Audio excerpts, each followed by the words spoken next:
ስልክ ለመቀየር ያሰባችሁ እና አዲስ ስልክ ለመግዛት ያሰባችሁ ይህን መንገድ መጀመሪያ መሞከር አለባችሁ። በተለይ ደግሞ ከሰው ላይ የምትገዙት ከሆነ ማለት ነው። ምንም ማስፈተሻ ቦታ ሳትሄዱ እናንተ ራሳችሁ መፈተሽ ትችላላችሁ። ራሳችሁ በስልኩ ላይ ገብታችሁ መፈተሽ ትችላላችሁ። ማንም ሊያስተካክለው አይችልም። እዚህ ጋር አንድ ችግር ካገኛችሁበት ወዲያውኑ አንገዛም ማለት ትችላላችሁ፣ ወይ ደግሞ ከሰውየው ጋር መነጋገር ትችላላችሁ።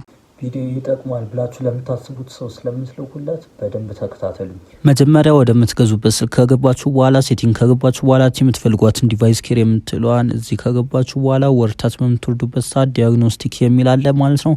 እዚህ ትገባላችሁ። እንደምትመለከቱት ዲያግኖስቲክ አለ። ስልኩ ላይ እያንዳንዱን የሚሰሩት ነገሮች ይፈትሽላችኋል ማለት ነው። በምትነኩበት ሰዓት ወዲያውኑ ወደዚህ ይመጣል። ባትሪ ቼክ ያደርጋል፣ ኔፍስ ቼክ ያደርጋል። ወደ 24 የሚጠጉ ሴንሰሮችን ቼክ ያደርግላችሁ።